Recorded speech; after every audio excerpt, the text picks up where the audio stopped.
Bonsoir à tous. À la une de ce journal, près d'un an après le grand dialogue national, le gouvernement reconnaît la recrudescence des actes d'horreur et de barbarie perpétrés dans le nord-ouest et le sud-ouest.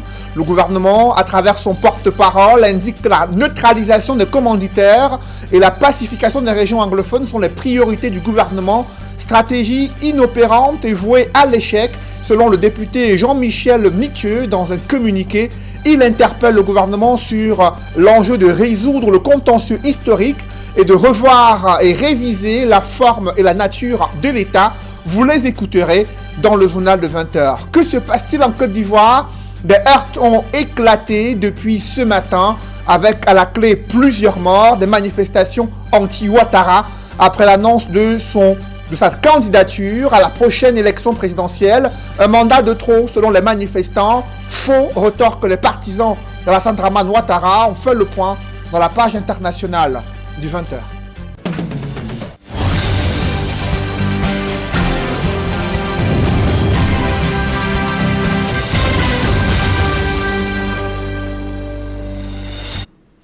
Merci de suivre cette édition complète de l'information sur Equinox Télévision.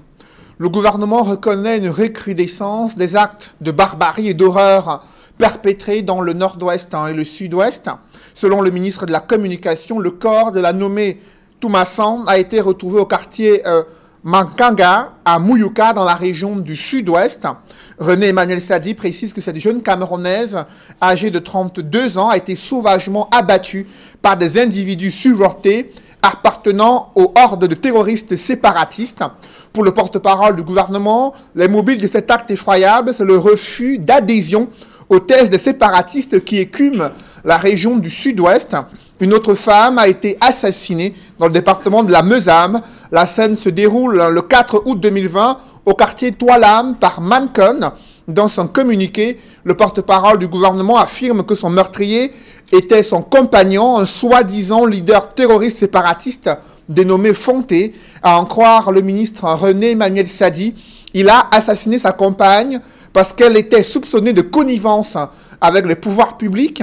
Le gouvernement camerounais condamne ces actes odieux, insoutenables, commis par des bandes de terroristes séparatistes qui, pour des raisons absurdes, illégitimes et inadmissibles, continuent d'ôter la vie à des Camerounais, à d'honnêtes citoyens, ôter la vie à tort. Il dénonce les allégations mensongères des bandes armées qui, à travers des campagnes de propagande, imputent ces atrocités aux forces de sécurité et de défense. Après avoir présenté les condoléances du chef de l'État et la compassion émue du gouvernement, le ministre de la Communication appelle à la coopération des pays amis où sont hébergés les commanditaires de cette rébellion afin d'aider à leur neutralisation et la consolidation du processus de pacification dans le nord-ouest et le sud-ouest. Qui était cette jeune Camerounaise âgée de 32 ans qui a été assassinée dans des conditions effroyables à Mouyouka, dans le département, dans la région du sud-ouest? Selon une nouvelle vidéo qui circule, elle avait nié sa connivence avec les forces de sécurité. Pourtant, ses ravisseurs avaient déjà promis de la décapiter. Des précisions dans ce reportage que signe Eric Fopossi. Une nouvelle vidéo de la femme décapitée à Mouyouka circule sur la toile. Les derniers mots de Dame Comfort Toumassan donnent la chair de poule. Les images renseignent sur les motivations de ce nouvel acte plus que barbare dans le chaudron de la crise anglophone. L'un des barbares lance « Savez-vous que je peux vous couper le cou ?» La scène s'apparente à un interrogatoire. La victime insiste sans succès qu'elle n'a jamais renseigné l'armée, bien qu'elle ait accepté une invitation. Elle précise « Je leur ai dit que je ne pouvais rien faire avec eux. Ils avaient arrêté et emprisonné mon frère. Je ne suis pas un traître. » Malgré cela, elle a tout de même été décapitée. Énervé comme jamais, le gouverneur de la région du Sud-Ouest a présidé le mercredi 13 août 2020 une réunion avec la société civile et les agences de l'ONU. Bernard Okala-Bilaï a frappé du poing sur la table. To have the opinion of everybody on this barbaric killings. Yes, you are neutral. You are for there for the population in need. those who are weak, women and children. But what do you say, sir? Excuse me? What do you say about this barbaric killing? What is your opinion? I respect, sir. What is your opinion? The opinion of the humanitarian officers you are.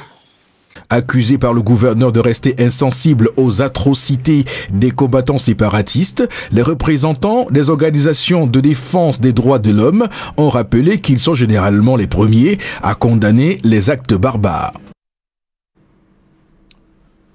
Au-delà de l'émotion humaine déclenchée par cette barbarie insoutenable dans la conscience collective, le député SDF Jean-Michel Nitieux constate avec amertume que toutes les indignations et compassions collectives autour de ce drame ne suffiront pas à résoudre le problème de fond qui est le retour à la paix dans le nord-ouest et le sud-ouest.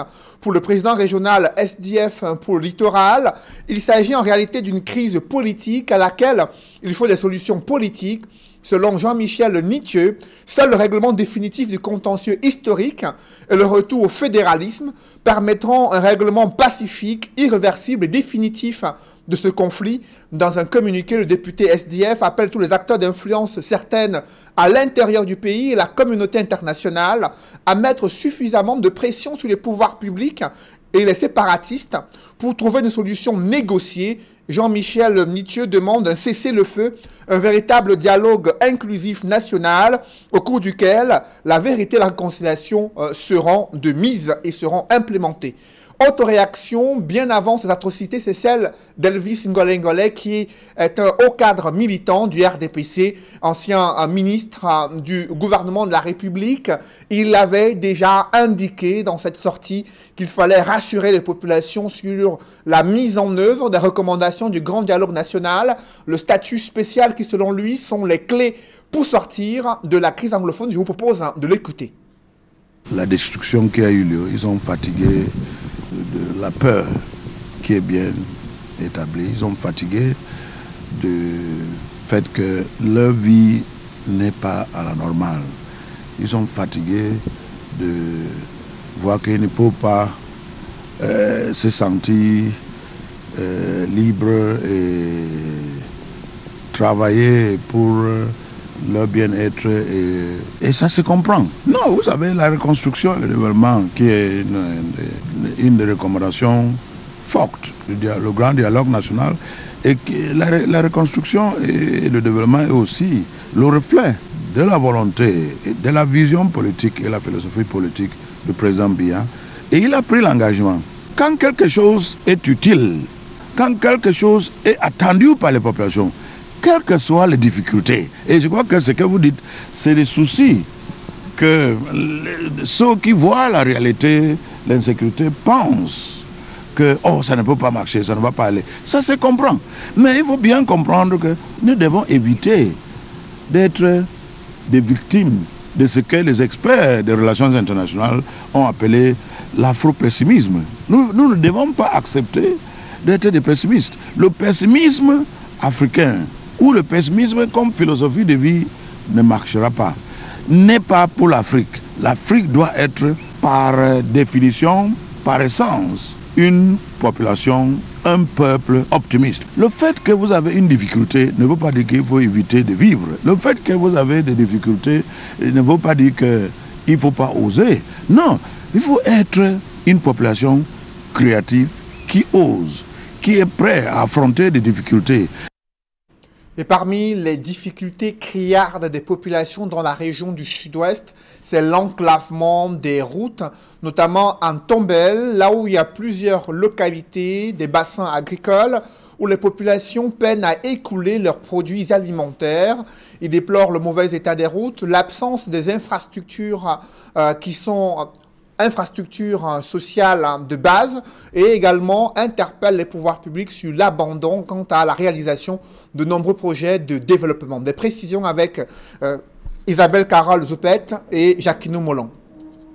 Électrique en chute, l'eau de consommation, puiser des puits impropres, des images qui vous frappent à votre arrivée au village Etam et Bounti.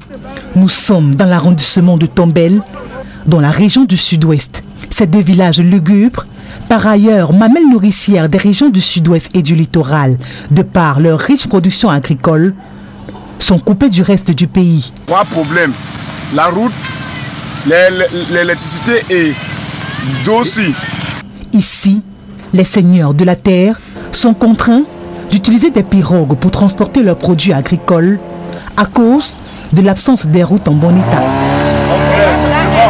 Les habitants de ces deux villages vivent avec la peur au ventre à cause de l'insécurité. D'ailleurs, le marché périodique ici bénéficie de la présence des forces de sécurité qui veillent au grain, armes au poing. Dans cet espace marchand, les vivres sont étalés à même le sol, au mépris de toutes les méthodes d'hygiène. La question de l'eau potable est une autre paire de manches. Les populations de ces villages se ravitaillent dans des puits de fortune, mieux au cours d'eau qui traverse la localité. Tout ceci au risque d'être victime des maladies hydriques. Sur l'eau aussi, vraiment, ça ne donne pas. La lumière aussi, il n'y a pas la lumière, il n'y a pas l'eau. L'eau, c'est que les populations de Bunji consomment. C'est un peu grave que l'eau à boire, difficile. Etam et Ebunti manquent cruellement d'infrastructures sanitaires. À côté des malades ordinaires qui souffrent le martyre, les femmes enceintes invoquent parfois des prières lorsqu'arrive le moment d'accoucher. Nous souffrons énormément ici parce que nous n'avons pas d'hôpitaux. Nous prions le gouvernement de vraiment nous venir en aide. Beaucoup de femmes enceintes ici perdent leur vie pendant l'accouchement, faute d'hôpitaux et faute de soins appropriés. Des câbles électriques qui traînent à même le sol, des poteaux qui servent de décor, preuve de l'absence d'énergie électrique. C'est depuis deux ans qu'on n'a pas la lumière ici à Ebunji. En plus de vivre dans ces conditions désastreuses, les deux localités que sont Etam et Ebunti vivent les affres de la crise anglophone, d'où l'inquiétude qui anime les populations qui demandent simplement à vivre.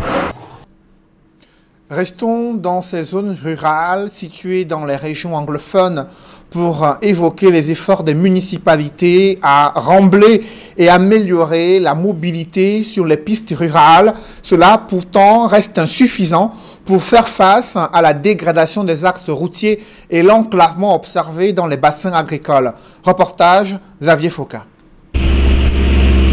Quelques semaines après un reportage exclusif d'Equilox Télévision, montrant le calvaire des usagers sur le tronçon Kambendou sur la nationale numéro 11, sous la conduite du maire d'un Kambem, Fort Moussaché, les populations de la localité ont décidé de prendre le taureau par les cornes. Nous avons décidé de venir aménager la route. Nous avons commencé aujourd'hui, en attendant que le gouvernement vienne compléter les travaux. Nous ne pouvions pas attendre que les choses se décident au niveau national.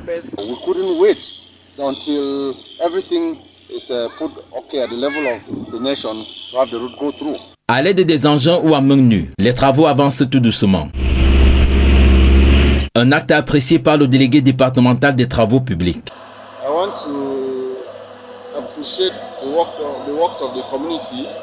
Je voudrais apprécier cette initiative de la communauté sur la nationale numéro 11, qui était jusqu'ici un cauchemar pour nous tous.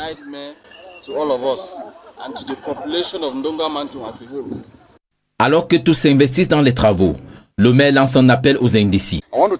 Je voudrais dire à tous que c'est la première phase, que les autres élites nous joignent avec des finances et du matériel. Rappelons que les travaux d'aménagement sur ce tronçon Kambendou étaient confiés à une entreprise qui a abandonné les travaux à cause de la crise sécuritaire.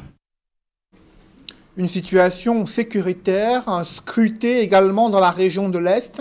Selon le gouverneur, elle est sous contrôle, notamment malgré la montée d'un phénomène, celui du trafic des ossements humains.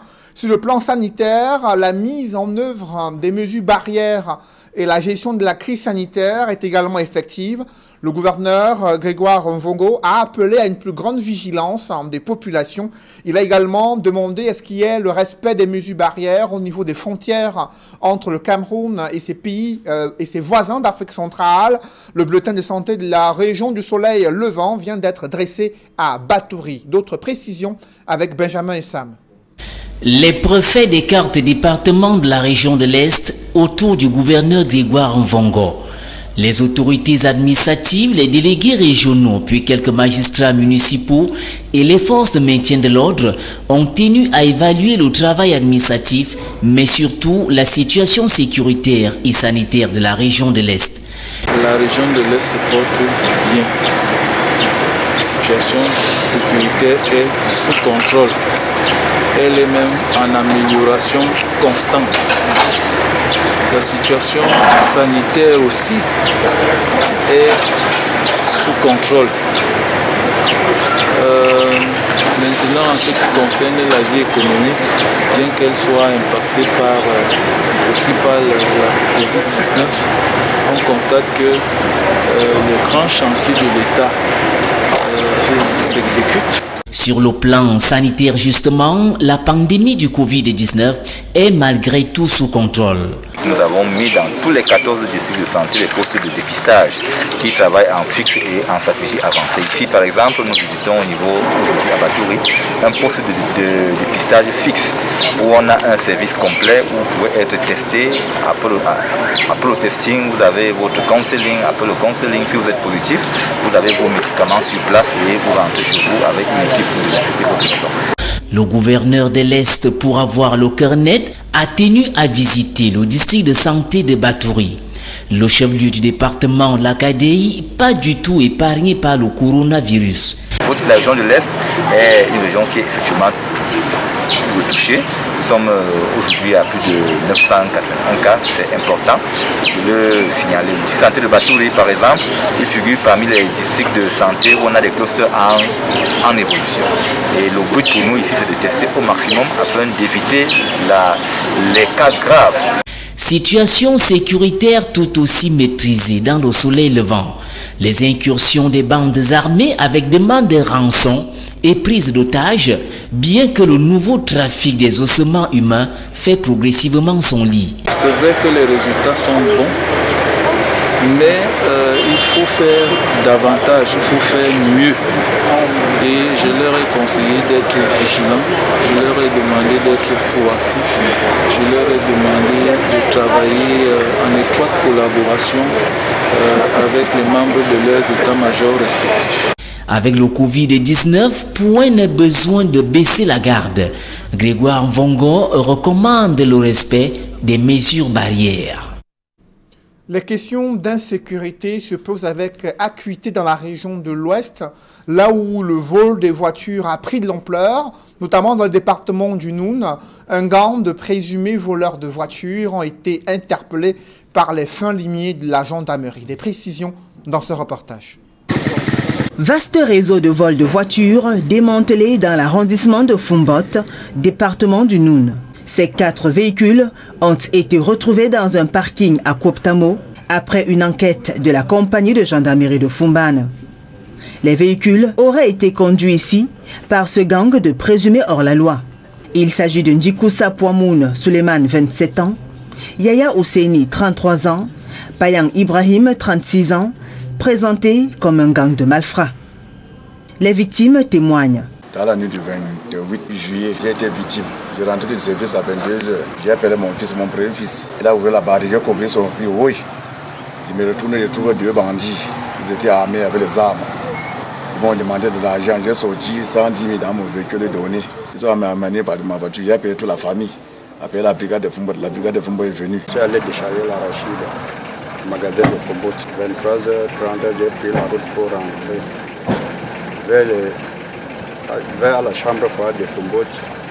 On m'a pris en route, il y avait 5 personnes. On m'a pris 10 000 francs, 30 000 francs, le téléphone et la voiture. Ils étaient au nombre de 5. Une chasse à l'homme sera lancée une fois que les éléments de la compagnie seront informés. Nous avons mis sur pied une stratégie qui nous a permis de prendre rendez-vous avec ces vendeurs. C'est ainsi qu'aux environs de 23 h, l'embuscade qui a été tendue permettra d'interpeller les nommés Yaya Ousseini et Ndjikusa Pouamoun, qui n'ont pas justifié la légitimité de cette voiture. Et après avoir reçu une seconde victime, Nous constatons qu'il s'agit d'un vaste réseau de braqueurs spécialisés dans le vol à main armée des voitures. De là alors commence une véritable traque qui nous a d'ailleurs permis aujourd'hui, comme vous le voyez si bien, de récupérer les 4 véhicules qui sont garés en face. Le grand banditisme prend de l'ampleur dans cette partie du terroir. Les forces de maintien de l'ordre et de sécurité disent toute leur détermination à tordre le cou au phénomène. Après avoir commis le forfait dans la ville de Maroua et Ngaoundéré où ils ont tué plusieurs personnes, un gang de malfrats a été interpellé à Douala en possession de plusieurs armes, notamment des chargeurs, munitions, des dos de couleur treillis contenant un fusil M21. D'autres précisions avec Innocent Abega et Eric Fopossi. Les nommés Djougoudum Dodai, Adamou Bouba alias Adamou Bachirou, Mohamed Sardouna alias Bello, Amadou Adama alias Dangari sont des membres d'un gang de malfrats qui, ces derniers mois, ont perpétré des exactions dans plusieurs villes du Cameroun. Ce gang a la particularité de mener ses opérations à l'aide des armes et munitions de guerre. Après avoir commis des forfaits dans la ville de Maroua au courant du mois de juillet 2020, les membres de ce gang sont descendus dans la région de l'Adamawa. Dans la nuit du 2 au 3 août 2020, ils se sont rendus au domicile du nommé Zoyem Matenou Pascal, au lieu dit Joli Soir. Après avoir fait usage des armes de guerre, ils ont réussi à pénétrer dans le domicile et ont tiré sur le propriétaire des lieux qui a succombé de ses blessures.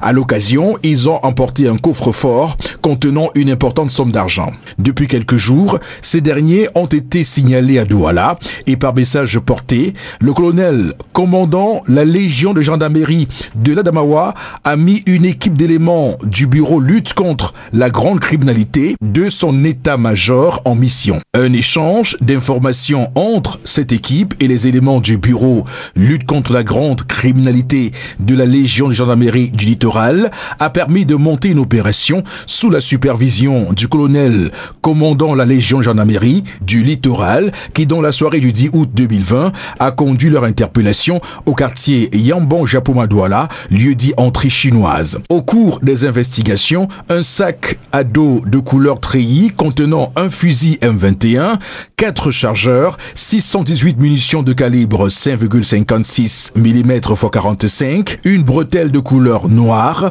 un PA Browning, un chargeur, 41 munitions de calibre 9 mm et un important stock de gris-gris a été découvert et saisi. Les recherches se poursuivent en vue d'interpeller tous les membres de ce gang. Le message est clair, ne ménagez aucun effort pour assurer la sécurité des populations.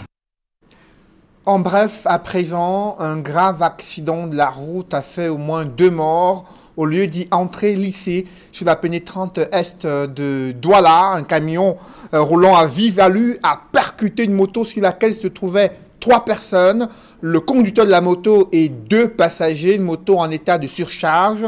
Le conducteur de la moto et l'une des passagères sont mortes sur le champ. Leurs corps ont été traînés sur plusieurs mètres. Quant à la deuxième passagère, elle a eu la vie sauve, mais son état est un état critique. Elle a été transportée en urgence dans un hôpital de la ville de Douala. Des conducteurs de moto qui multiplient les surcharges au grand risque de perdre leur vie dans ces accidents, impliquant également des gros porteurs dans la ville de Douala. Et à présent, dans l'escale internationale, c'est une situation précaire à Abidjan, en Côte d'Ivoire, après des heurts qui ont éclaté durant toute la journée, là où des manifestations organisées à Abidjan et dans ses environs pour protester contre une nouvelle candidature d'Alassane Dramane Ouattara. Les manifestations en question ont dégénéré, elles avaient été interdites par les autorités administratives ivoiriennes. Des groupes de manifestants ont érigé des barricades et brûlé des pneus dans différents quartiers d'Abidjan lors des manifestations qui avaient été interdites, je vous le disais la veille. Les affrontements ont éclaté dans plusieurs endroits entre manifestants et forces de l'ordre. Plusieurs bilans font état des morts, des personnes qui ont été tuées au cours de ces heurts. Affrontements également à Yopougon, là où des jeunes ont déploré le fait que Alassane Dramane Ouattara est décidé d'être candidat à la prochaine élection présidentielle. Selon l'un des manifestants, c'est une violation de la Constitution, un avis qui n'est pas partagé par les partisans du président Alassane Dramane Ouattara, qui estime que la mise en place d'une nouvelle Constitution donne la capacité au président actuel d'être un nouveau candidat pour la prochaine élection présidentielle. Mesdames, Messieurs, c'est la fin de ce journal. Merci de l'avoir suivi. Juste après cette édition de 20h, retrouvez Duval Fangwa et ses invités pour le débrief du journal sur le plateau d'Equinox Soir. Duval. Cédric Noufélé, après l'assassinat sauvage avant-hier de Comfort Toumassan à Mouyouka dans le sud-ouest et la sortie ce jour du gouvernement, beaucoup d'autres réactions d'hommes politiques enregistrées. Notamment celle du député SDF Jean-Michel Nitieux qui accuse le gouvernement d'ignorer le problème de fond, qui selon lui est le règlement du contentieux historique avec la partie anglophone et surtout la mise en place d'un système fédéral au Cameroun. Pour lui, ce sont des solutions clés à cette crise dans le nord-ouest et le sud-ouest, mais à moyen terme, il propose d'abord un cessez-le-feu dans l'urgence, un nouveau dialogue national inclusif au cours duquel des vérités seront dites et une réconciliation doit être de mise. Il souhaite également que les parties prenantes puissent elles aussi mettre de l'eau dans leur vin. Il interpelle la communauté internationale et des leaders politiques, acteurs de la société civile camerounais qui peuvent mettre une pression sur le gouvernement et sur les séparatistes afin de parvenir à cet accord de cessez-le-feu pour permettre aux populations prises entre deux feux de souffler enfin après environ 4 ans de guerre fratricide dans le nord-ouest et le sud-ouest du Val. Des violences enregistrées au cours des manifestations dans les rues d'Abidjan, des manifestations contre la candidature de Alassane Dramane Ouattara. De nombreux jeunes sont sortis dans les rues d'Abidjan, de Yopougon et d'autres communes situées dans ce pays d'Afrique de l'Ouest afin de contester cette candidature d'Alassane Dramane Ouattara à la prochaine élection présidentielle. Le président ivoirien a évoqué un cas de force majeure après le décès soudain du candidat du RHDP, le parti au pouvoir. Un avis, une candidature annoncée qui n'est pas du goût de certains acteurs politiques de l'opposition et de la société civile, malgré les arguments avancés par les partisans du parti au pouvoir en Côte d'Ivoire sur le fait que c'est une nouvelle constitution qui remet sur la table les différents mandats qui ont été jusqu'ici exécutés par Alassane Dramane Ouattara. Vous avez suivi plusieurs morts enregistrés après cette première journée de manifestation anti-Ouattara en Côte d'Ivoire. Voilà, ce sera l'essentiel du débrief. Merci pour cette nouvelle édition complète de l'information sur Equinox Télévision. Bonne soirée Cédric. Bonne soirée Duval.